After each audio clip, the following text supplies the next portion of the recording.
Okey, soalan 12 berkait dengan janjang. Okey, darjah 8 menunjukkan corak berbentuk segi empat. Segitiga bersudut tegak berwarna ungu. Okey, yang hitam tu berwarna ungu lah actually ya. Pada bentangan sebelum kertas berbentuk segi empat tepat lah. So actually segi empat tepat. Yang segitiga tu is actually bentuk dia sajalah, corak dia lah. Okay, diberi panjang tapak segitiga pertama ialah ACM, so which is A here. Dan panjang setiap tapak berikutnya bertambah sebenarnya D. So means here is A plus D. Kat sini A plus D plus D, which is A plus 2D lah. Ini A plus 3D. Alright. So terbitkan bahawa panjang tapak bagi segitiga ke N ialah ini. Secara umum lah. So kat sini kita boleh guna cara T1 sebutan pertama equals to A. T2 sama dengan A plus D. T3 sama dengan A plus 2D. So, cara penakulan matematik yang kamu belajar di tingkatan 4, matematik ya. So, basically kalau ada 1, that means we need 1 in that equation. So, maksudnya D yang main peranan. Kat sini dia kosong D. So, campur. Kalau cikgu 1 tolak 1 dapat kosong, darab dengan D lah. So, kosong D. Kat sini dia nak 1D. So, maksudnya 2 tolak 1D. Yang ni nak dapat 2D maksudnya 3 tolak 1D. Kenapa cikgu buat macam tu? So that bila dia ada sebutan pertama, cikgu dapat ada 1. Sebutan kedua juga ada 2. Yang ketiga juga ada 3 kat sini. So yang umumnya which is Tn sama dengan yang sama kita salin balik, tambah yang berubah ni kita ganti dengan n minus 1d. So n equals to 1, 2, 3 and so on lah. So dah dapat terbitkan. Alright, B. Pada pandangan tersebut, segitiga berwarna ungu yang ke-31 merupakan segitiga terakhir. Okay, cuba padam dulu. Okay. So yang ini yang T31. Okay, yang dengan luas dia. So luas dia adalah 72 lah cm persegi dan diberi bahawa A sama dengan 30D. And then cari nilai D lah. Alright. So first of all, kita boleh cari tapak dia. Itu yang cikgu boleh fikirlah. So which is T31. Bila kita buat T31, it's all about the A dan D berkait dengan panjang tapak. So bila kita guna Tn everything, is all refer to the panjang tapak. So cikgu nak guna formula Tn, which is Tn equals to, yang kita terbitkan tadilah, A plus N minus 1 D.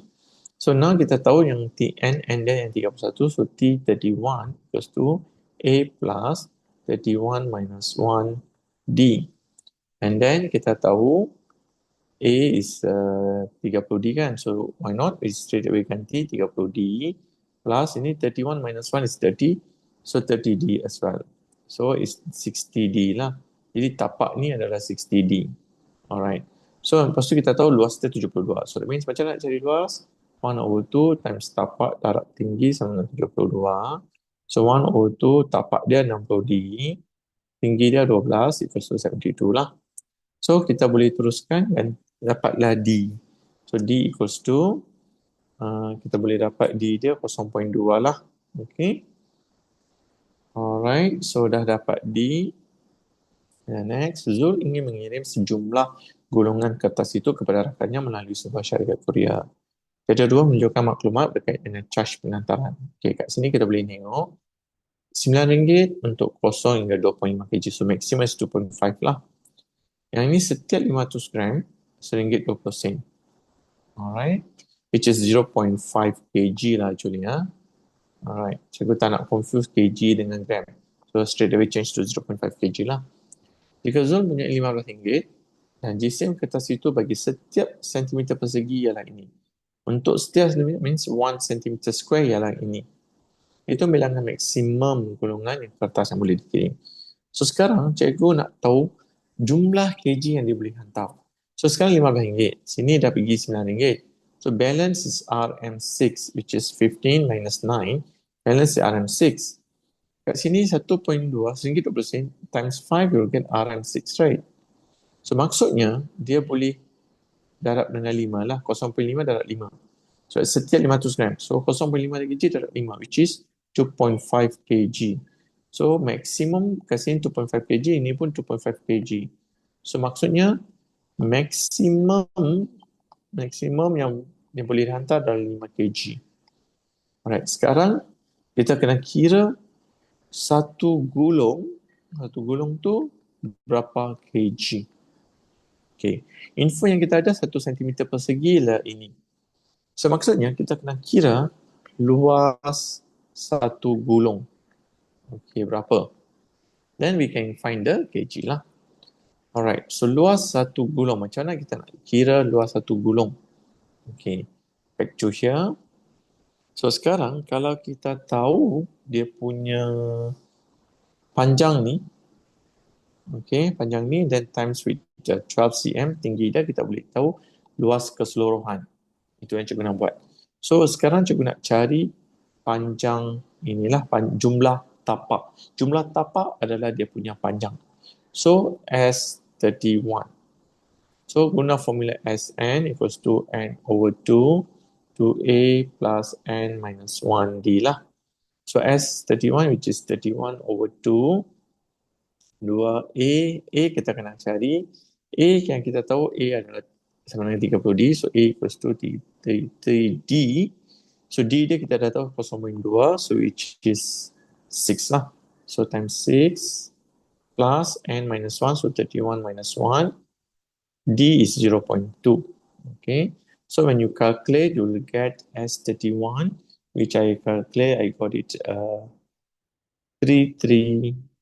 I got it here is 279. Okay, 279. Alright. So kita dah dapat panjang dia lah. So luas keseluruhan, luas satu gulung itu 279. Okay, and then times with 12. Okay, 279 times 12, which you will get 3348. Okay, itu untuk luas satu gulung. Now you want to convert to kg, right? Okay. So sekarang kita tahu, luas satu gulung kita dah dapat 3348. So how to convert to kg? Sekarang kita dah tahu conversion dia. So satu gulung is equals to 3348 jumlah luas time with yang berat 1 cm persegi, 4 times 10 power negative 5. So you will get kg lah. So you will get 0.13392 kg itu untuk satu gulung. Okay, now maksimum yang kita boleh hantar adalah 5 kg. So bilangan gulung yang kita boleh hantar 5 kg yang maksimum keseluruhan divide by berat satu gulung lah, 0.13392. So you'll get 37.335. Of course kita kena tak boleh perpuluhan sebab bilangan gulung tak boleh. Bilangan gulung mestilah nombor bulat sebab bilangan gulung. Okay. So the answer is 37.